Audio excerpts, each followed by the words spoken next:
नमस्कार साथियों। आज शुक्रवार की सुबह एक खबर आई जिसने हर भारतीय को झंझोड़ दिया और वो खबर थी कि मशहूर अभिनेता मनोज कुमार अब हमारे बीच नहीं रहे।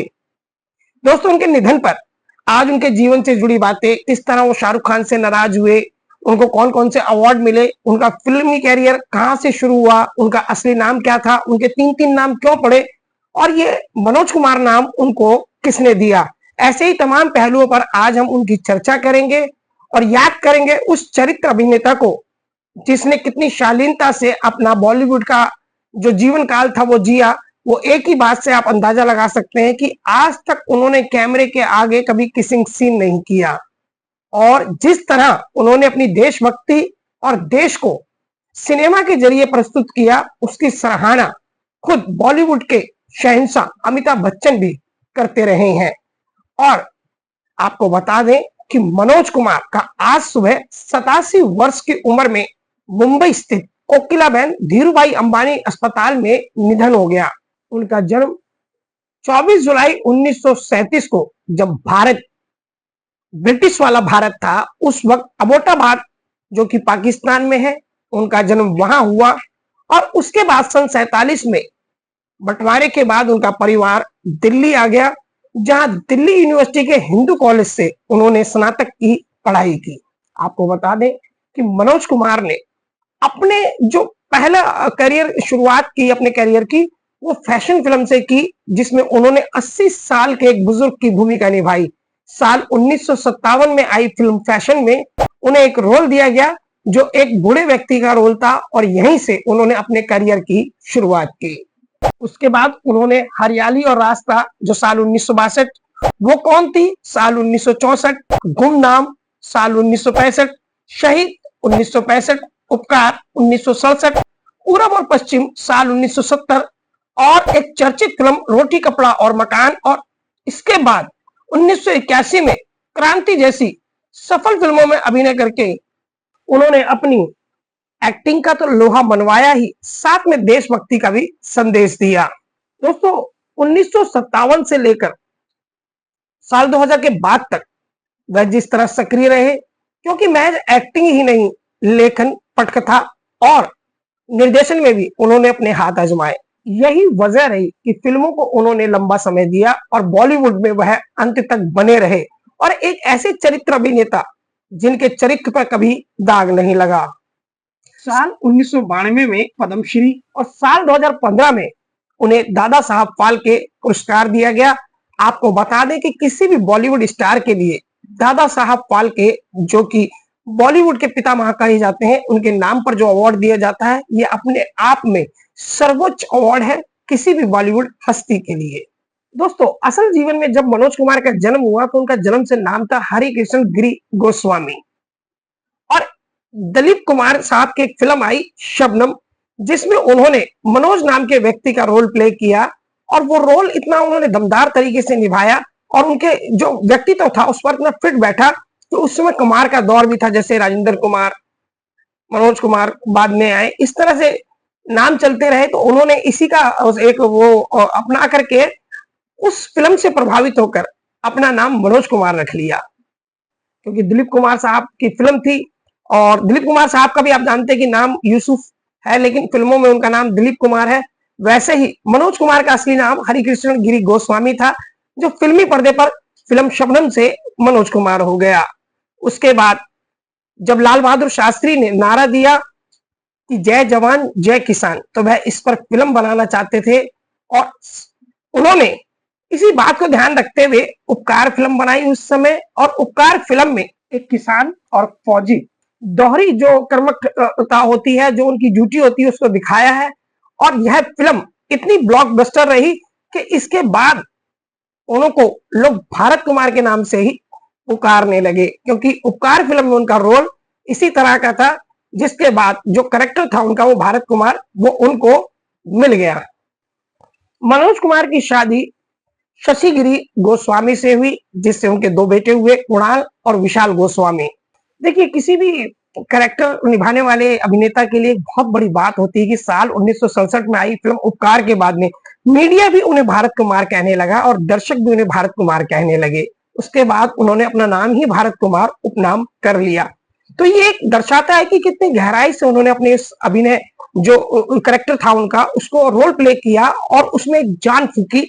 और जिस तरीके से उपकार फिल्म में उन्होंने अपनी देशभक्ति दिखाई वो आज भी काबिल तारीफ है। इस फिल्म को आप जितनी बार भी देखेंगे, देखने के बाद आपको यही लगेगा कि इस फिल्म को मुझे एक बार और देखना चाहिए।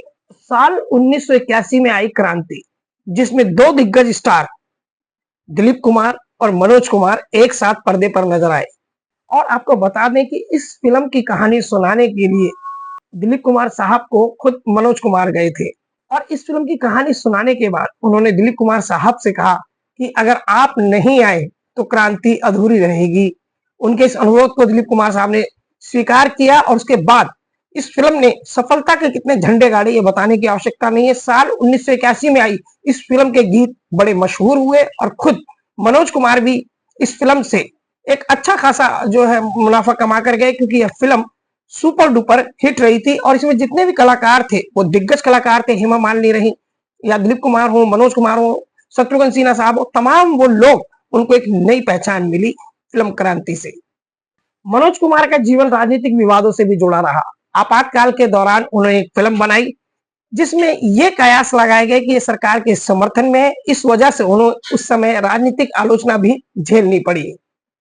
आज जिस तरह अश्लीलता और पूर्णता भारतीय सिनेमा में परोसी जा रही है और खास तौर पे क्षेत्रीय सिनेमा में तो ये सारी सीमाएं लांघ चुकी हैं, लेकिन मनोज कुमार जिन्होंने दिग्गज अभिनेत्रियों के साथ काम किया लेकिन कभी भी ऑन स्क्रीन किस नहीं किया, यह उनकी शालीनता और उनकी भारतीय संस्कृति की जो जड़ें हैं उनके शरीर में, उनकी सोच में, उनके दिल में, उसको दर्शाता है कि उन्होंने कभी भी शालीनता के साथ समझौता नहीं किया।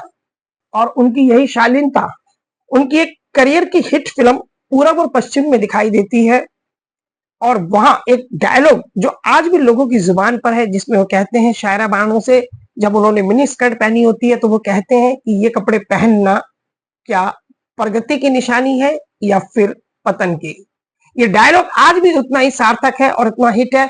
उस फिल्म में दिखाया गया कि किस तरह जो लोग भारतीय मूल के होते हैं वो अपने बच्चों से अपने बुजुर्गों के सम्मान की अपेक्षा करते हैं, वहीं पश्चिमी सभ्यता में इस बात का ख्याल नहीं रखा जाता कि बुजुर्ग होने के बाद क्या माँ बाप की जरूरतें या हम पे आश्रित बुजुर्गों का ध्यान रखा जाए। इसी बीच की जो रेखा थी इसको लेकर फिल्म बनाई गई पूरब और पश्चिम। जैसा कि आप जानते हैं हम पूरब में स्थित है और पश्चिम में यूरोप के देश है। इसी ताने बाने पर बुनी ये फिल्म शायरा बानो को तो एक नई पहचान देके ही गई, वहीं मनोज कुमार और मदनपुरी प्राण साहब जैसे दिग्गज कलाकार भी इस फिल्म में थे, प्रेम चोपड़ा साहब भी थे। और ये फिल्म सुपर डुपर हिट रही, जिसमें मनोज कुमार का एक गीत आज भी लोगों की जुबान पर है कि मैं भारत का रहने वाला हूं और भारत की बात सुनाता हूं। और किसी भी देशभक्ति मौके पर जब तक यह गीत ना बजे तब तक वह संपूर्ण नहीं माना जाता। मनोज कुमार अपने जीवन में बड़े असूलों के पक्के थे।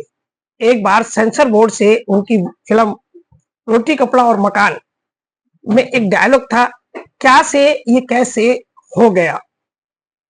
सेंसर बोर्ड को लगा कि इसमें राजनीति की आलोचना है, उन्होंने कहा कि ये लाइनें आप चेंज कर दीजिए, इसके बाद हम फिल्म को सेंसर से पास कर देंगे। लेकिन मनोज कुमार अड़े रहे कि ये कैसे क्या से क्या हो गया, अगर ये हटा दिया तो इस फिल्म के मायने ही खत्म हो जाएंगे। और उन्होंने गरीबी और बेरोजगारी पर ये फिल्म रोटी कपड़ा और मकान बनाई, जिसमें दिखाया कि किस तरह एक डिग्री होल्डर नौजवान उस समय बेरोजगारी की मार झेलता है और धीरे धीरे वो निराशा की गर्त में जाने लगता है। बेसिक तौर पर रोटी कपड़ा और मकान यानी आदमी की तीन बुनियादी जरूरतें थी जिनको उन्होंने बखूबी दर्शाया। और इस फिल्म के गीत भी बड़े हिट रहे। और इस फिल्म में मुझे एक बड़ा यादगार रोल बड़ा याद आता है कि जिस तरह मनोज कुमार अपनी डिग्रियों को लेकर के संवाद और तंज कसते हैं नौकरी के लिए कि बेरोजगार है और हाथ में डिग्री है, वो डायलॉग मुझे आज भी याद आता है। क्योंकि मनोज कुमार ने जितने मतलब कॉन्शियस तरीके से ये डायलॉग स्क्रीन के ऊपर बोला, ये उस समय तंज था कि आखिर सरकार रोजगार को लेके क्या कर रही है, जिसको उकेरने में मनोज कुमार पूरी तरह सफल रहे। और महज मनोज कुमार केवल नामी या नामचीन स्टारों के लिए उदाहरण नहीं थे। एक बार एक सहयोगी जूनियर कलाकार था जिसके पास सही जूते नहीं थे। मनोज कुमार ने देखा, भापा, उसके पास गए और जाकर अपने जूते दे दिए और पूरी शूटिंग के दौरान उस दिन वह नंगे पैर रहे। ये दर्शाता है कि मनोज कुमार किस तरह औरों का ख्याल रखते थे और उनके लिए जीना उनको आता था। बात करें शाहरुख खान की फिल्म ओम शांति ओम में जिस तरह श्रेयस तलपड़े एक सिनेमा घर में जाते हैं जहां सेलिब्रिटी को ही अनुमति होती है जाने की, फिर वो मनोज कुमार के अंदाज में चेहरे पर हाथ रखते हैं और उसके बाद नाम मनोज बताकर सिनेमा हॉल में घुस जाते हैं। जब मनोज कुमार साहब ने इस सीन देखा तो उनको ये अच्छा नहीं लगा। इसके बाद उन्होंने जैसे शाहरुख खान को ये बात कही तो शाहरुख खान ने ईमेल भेजकर माफी मांगी और ये भरोसा दिलाया कि जापान में ये फिल्म जब भी रिलीज होगी उससे पहले शाहरुख खान अपनी ओम शांति ओम से ये मनोज कुमार के ऊपर जो सटायर किया गया इस सीन को हटा देंगे। लेकिन दुर्भाग्यवश वो सीन नहीं हटा। उसके बाद मनोज कुमार साहब ने शाहरुख खान पर 100 करोड़ रुपए की मानहानि का मुकदमा किया और ये मुकदमा 5 साल चला और 5 साल बाद खुद ही मनोज कुमार साहब ने इसको वापस ले लिया, ये कह करके कि शाहरुख खान से मेरा कोई निजी बैर नहीं, उनकी एक्टिंग उनके संघर्ष की मैं सराहना करता हूं। केवल शाहरुख को देख करके बाकी के जो अपकमिंग स्टार्स हैं उनको एक नसीहत मिले कि सीनियर्स के साथ कैसे रिस्पॉन्सिबिलिटी के साथ पेश किया आया जाता है। यही सबक देने के लिए शाहरुख खान को 5 साल बाद उन्होंने अपना मुकदमा वापस लिया और उसके बाद अनेक मंचों पर वो शाहरुख खान के साथ हाथों में हाथ डाले नजर आए। तो ये दर्शाता है कि वह असूलों को और सिद्धांतों को लेकर चलने वाले इंसान थे। उस समय पाकिस्तान में जन्मे मनोज कुमार ने बॉलीवुड के जो भारत की शान है उसमें नाम कमाया, लोगों के दिलों पर राज किया, बिना अश्लीलता फैलाए और क्रांति जैसी फिल्मों को निर्देशित भी किया। पटकथा और संवाद लिखने में उनका कोई सानी नहीं था, वो जमीन से छूते संवाद लिखते थे। यही वजह है कि आज भी फिल्मों के डायलॉग लोगों की जुबान पर हैं। ऐसे में टीम न्यूज फोल्डर अपने स्टार अभिनेता मनोज कुमार को श्रद्धांजलि देती है और उनकी फिल्मों को याद करते हुए उनसे प्रेरणा लेते हुए देशभक्ति का जज्बा कायम रखने की पूरी कोशिश करती है। नमस्कार।